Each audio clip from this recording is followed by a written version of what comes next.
So, let's begin. Mr. Heaton, I'd like to read a script a little bit about you. Hopefully it's all true. Good, true.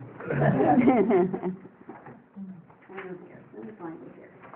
I think things got disorganized when I moved myself. I have one if you need it. I think I do. No, I can't. It's here. I'm sorry. I'm all right. Roy James Heaton, otherwise known as Jim. Okay. Born in Tyrone, Pennsylvania on January 7th, 1926. Jim was 17 years old and a senior attending Tyrone High School when he left school to join the Navy on December 30th, 1943. When he turned 18 in January of 1944, he was bused to Naval Station Great Lakes for Navy boot camp. After completing boot camp, he signed up to be a gunner's mate, but the Navy decided that he would be better served as a radio operator. Funny how they do those things. Yeah. During World War II, Miami University of Ohio changed its curriculum to include war emergency courses, and a Navy training school took up residence on campus. It was here that Jim received his radio man training. Jim was responsible for transmitting and receiving radio signals and processing all forms of telecommunications through various transmission media aboard ships, aircraft, and at shore facilities. He was also responsible for the proper handling and destruction of classified material. After completing his radio man training, Jim attended the Naval Submarine Base New London in Groton, Connecticut, for advanced training in firefighting and enemy airplane recognition. Next stop was Brooklyn, New York, to board his assigned ship, the USS Mollison? Okay. AKA 61, affectionately called the Mule, on November 1st, 1944. Jim was one of the original plank owners on the Mollison. On November 7th, 1944, Mollison's performance was tested in what the Navy referred to as a shakedown cruise in the Chesapeake Bay. December 5th, 1944, the torpedo, a new secret weapon, was being tested in Key West, Florida, and the Mollison and its crew participated by serving as the target. I don't think that was a good idea. You're here, so it worked. Well, they moved TNT in that. That was good. Finally, on December 19th, 1944, Jim and the crew of the Mollison headed to Pearl Harbor on what Jim thought was the smoothest water he had ever seen. Still sailing towards Hawaii, Jim, at 18 now, spent his first Christmas away from home, from family, on the Mollison at sea. New Year's Eve, 1944, the crew of the Mollison was granted liberty in Honolulu, and that evening Jim and some friends had their pictures taken with some of the hula girls. I think he still has some of those pictures. This would be the last liberty before he witnessed war. On January 9th, 1944, the Mollison and attack cargo ship was loaded and was on its way again. February 5th, Mollison joined a convoy of ships sailing for Iwo Jima.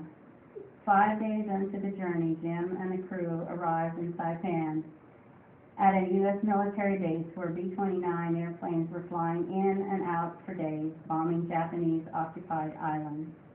Finally, on February 19, 1945, they arrived off the shores of Iwo Jima to join the U.S. attack on the Japanese-occupied islands. The Navy's largest ship, the Battle Wagon, and the next largest, the cruisers, had been there for 20 days prior to the Mollison's arrival. Jim remembers that there wasn't a green leaf on the entire island when they arrived. Mollison carried troops and supplies. These were the first troops to go from ship to shore in the Battle of Iwo Jima. Jim said the water was filled with ships, and records now show that over 800 ships were present in the waters off the shore of Iwo Jima at that time.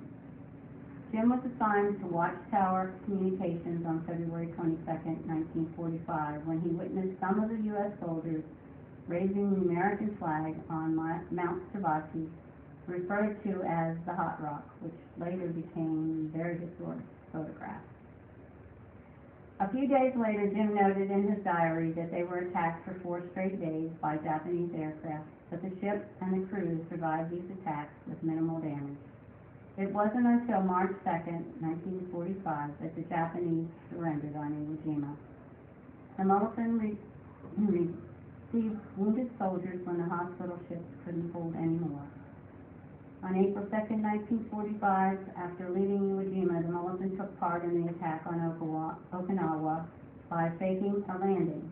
This means that the Mulligan was used as a decoy to draw the Japanese to the southeast side of the island, while the U.S. attacked them on the west.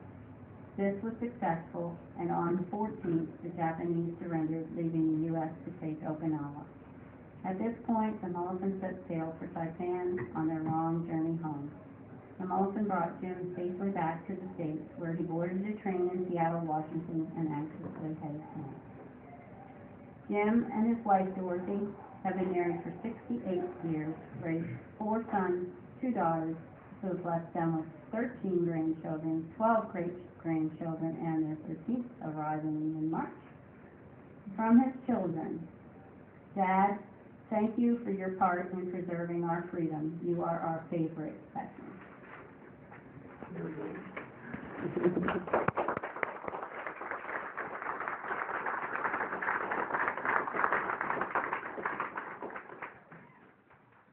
this point, Edwina and I would like to show you the 12 girls. No, you Oh, that's Wow.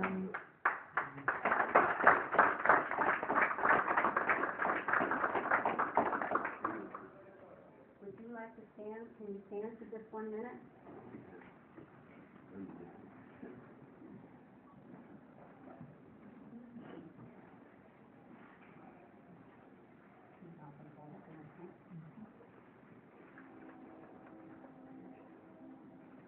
This quilt brings you a 3-part message from our hearts.